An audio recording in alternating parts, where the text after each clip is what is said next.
A big win for Indiana today as they knock off the Louisville Cardinals 68-67 here at the Simon Scott Assembly Hall. Hello, everybody. Jim Coyle with Indiana Sports Beat, and Indiana got a big win today as they knock off Louisville, like I said, but it was not an easy game, and as Archie Miller said in the post-game press conference, I doubt any of these games are going to be that easy this year, as they have not been thus far. Indiana with another close victory, but more importantly, a victory as they come out of here with a big win today. This will go a long way in helping their NCAA resume at the end of the season.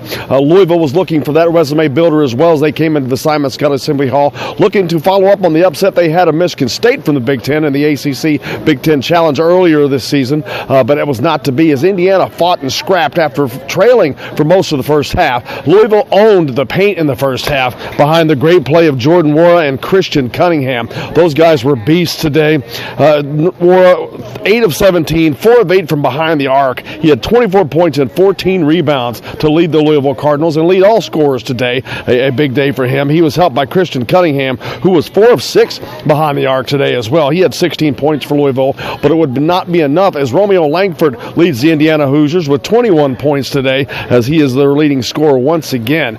Very effective. Romeo was the straw that stirs this drink. There's no doubt about that. It seems like Indiana's getting a different cast member each week to help out.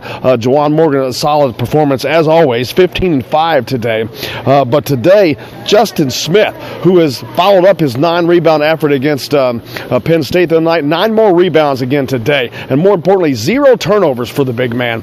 Justin Smith did a great job defending down in the paint. Indiana did not do well in the paint in the first half. Louisville owned that, but in the second half, Archie Miller started Deron Davis, and it paid instant dividends. Deron, a great day for him. He only played just under 14 minutes, but he was 3 of 4 from the field, 8 points, big points, as he comes in and helps Indiana reestablish life in the paint in that second half, and they would take over, and they would win that battle 32-22 overall for the game, points in the paint. But a lot of help from a lot of different guys today for Indiana, helping Romeo out. As I said, Justin Smith with 0 turnovers and 9 more rebounds. Deron Davis, as I mentioned with him, he had 8 and 3.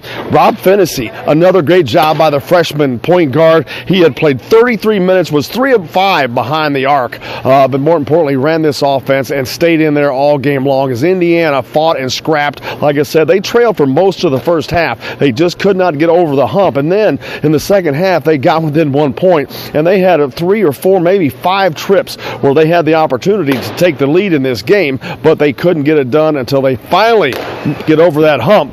And then once they do, Louisville was chasing Indiana for the rest of the day, but they were never far behind. This game was close throughout. It would end a 1-point game. It was actually a 4-point lead by Indiana there in the waning moments, but Louisville would hit a 3 to get it within 1. Another problem for Indiana today came at the free throw line. They were 16 of 25 for 64%. Again, we've talked about this before. That is something that Indiana has got to get rectified. They're just not shooting the ball well at the free throw line, and it's going to hurt them. It comes close. If it wouldn't been for Penn State going 11 of 26 the other night, it may have hurt them then, but they shot the ball very well that night, of course.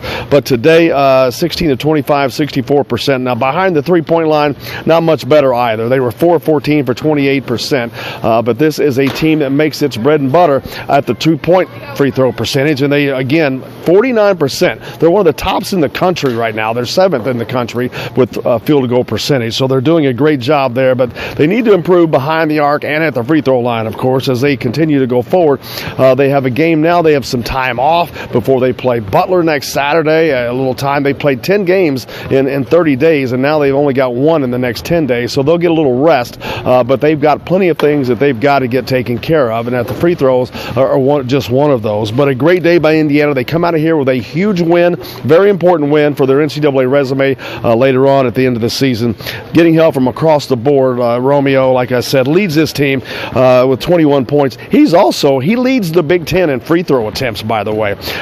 He didn't have a great day at the line himself today, and that's something I'm sure that he's going to be looking at. He's a great player, but just not getting the free throws to fall. I think that he ended up overall 4 of 9, or no, he was 9 of 14 overall at the free throw line today. So Romeo left a few points there, as Indiana did as a team, which is something they're going to have to get rectified. But right now, a win is a win, and they continue to do just that. They're not always going to wow you, but they seem to do just enough to get it done. That's going to pretty much wrap it up here. As I said, Indiana will take on Butler next Saturday in the Crossroads Classic in Indianapolis. Make sure you stay tuned to Indiana Sports Beat, as we'll be along for you each and every day, live 6 to 8 on IndianaSportsBeat.com. You can also catch us on Big X Sports Radio as well. We'll be there for you, and stay tuned. We'll give complete coverage of the Indiana Hoosiers. That's going to wrap it up from the Simon Scott Assembly Hall here today. I'm Jim Coyle, and I'll see you on the radio.